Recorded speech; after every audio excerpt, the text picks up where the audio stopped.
If you have a brand and you've ever thought, how do I reach out for press coverage? What do I do? Do I DM them? Do I email them? What do I even say? And how do I not sound annoying? You're not alone. Wanting press and reaching out to the journalist are two very, very different things. So, in today's video, I'm breaking down how to reach out to a journalist step by step, especially if you're a product brand that wants coverage, but you have no idea where to start. And if you're new here, I'm Bridget Cisco. I'm the co-founder of Visibility on Purpose, and we're a PR strategy and consulting studio helping founders and product brands get featured, seen, remembered without paying expensive agency retainers. Basically, we peel back the curtain of all things PR for brands, and we tell you exactly what to do to secure it for yourself. So maybe you are a pantry brand and you create like these unique spices.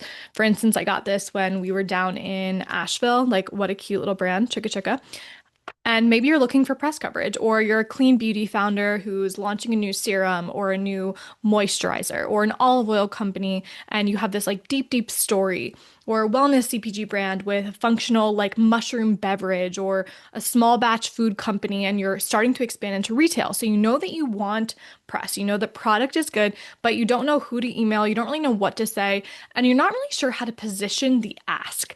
And I'm gonna go over like the things that I would not recommend and step by step what you can do. So, step one, this is the first place that all brands need to start. What outlets make sense for you and your brand? There are trade publication, there are niche blogs, there are podcasts, there are magazines. There's so many different types and niches of content out there. But if you are a functional beauty brand, it probably doesn't make sense to be reaching out to a food and wine magazine. So instead of going and making your question, how do I email Vogue? It should be, what niche makes the most sense for my brand? Again, trade publications, industry magazines, business magazines, food magazine, wellness blogs, local media, regional publications. And inside of those outlets, this is important for you to understand, there are staff writers and there are freelance writers. So staff writers are, as it sounds, on the staff at the magazine, and freelance writers work for themselves, but they might work for a number of different magazines. So we love working with the freelance writers too, because hey, if your story isn't good for like that one magazine you thought in your mind, they actually might be working for numerous magazines and could take that to another one. And they are always powerful contacts. So before you pitch, we need to be asking ourselves, where does my product naturally belong and what audience would care about this product? So that is step one, figuring out what makes the most sense for your brand. Go onto Google and type in, trade publications, food industry, or food magazines, or wellness blogs. Like, find out who that is first. Step two, this is extremely important. Don't pitch your brand. You're going to pitch a story. You're going to pitch an idea. And this is important to remember because a writer or a journalist is not waking up thinking like, oh, I hope a brand emails me today. No, they're thinking, okay, I need a story. Like, what is my story here? And do I have sources for that story? So instead of just saying like, I'm a premium olive oil brand and I'm looking for coverage, it could be more so about why heritage grains are reclaiming shelf space in Texas kitchens. We've worked with some of these brands, so I have some like very specific examples. Or why small batch pantry staples are outperforming national brands. Like, that's an interesting story because you want to be thinking in the mind of the writer. They're going to be writing a piece and they're looking for you to help them source those ideas. Or here's another one. 3 trends in functional beverages that we're seeing in 2026.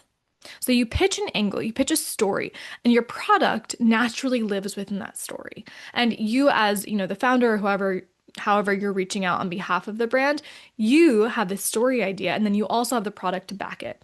So this is a big difference between getting ignored and getting a reply because you're giving them an idea versus saying like, cover me, cover me. That's not a story and that's not giving them something to work with. So what I recommend having in your pitch, relevant data points like industry trends, use numbers. I think that's really helpful. Find some studies that are already out there, consumer shifts, like notice what you're seeing, customer success stories. You could have credibility and availability is really big. So if you are a product brand, making sure that you have samples or answering those follow-up questions really quickly is going to be important because usually it's a tight turnaround. And now you're going to put that into a pitch. So step 3 is writing a pitch. And with that, you need to know who to contact.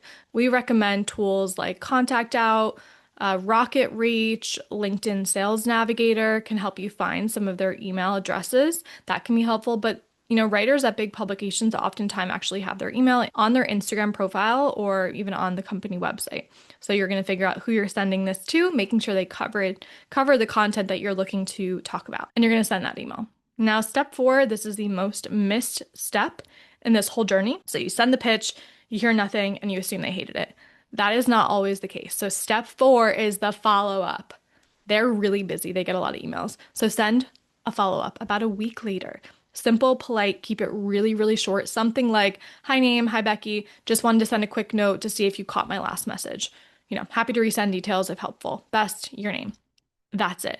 So just make it simple, easy, quick, effective. Now, to wrap it up, the bigger picture here is that reaching out to journalists isn't about blasting like 1,000 emails. It's about choosing the aligned outlets, making sure it makes sense for your brand, having a strong angle, a strong story, because that's what we're going to lead with, supporting it with proof, whether it's your product, data, analytics, stats, and then following up professionally. So positioning is really important here. Sending it to the right person is really important here. And keeping that follow-up is incredibly important. So if you are ever thinking, okay, I get it, but I still don't know what my angle should be, that's why we created personalized PR plans. Like a lot of the brands that come to us, they're like, I have this product. I've spent a lot of time putting time, money, effort into this, but I'm not able to think about what the angle is. We always recommend thinking about, okay, what are trends? Social media trends. What are you seeing in the news? What are you seeing coming out? What is being talked about? What is seasonal? What is timely, relevant, newsworthy, and interesting? And using those things to craft your story is really helpful. So if you do need help, we identify the right outlets. We'll tell you exactly who to pitch. We craft your story angles for you. We actually write the pitch for you so you can copy, paste, plug and play. And we give you a roadmap to actually execute this. So that is what we do here at Visibility and Purpose. If you need anything, feel free to click the link in the description of the video. As always, if this was helpful, please subscribe for more PR strategy and content like this. Drop a comment with your product category, and I'll tell you which niche outlets you should be looking at. Thank you so much for being here. Make sure to like, subscribe, and comment, and we will see you soon.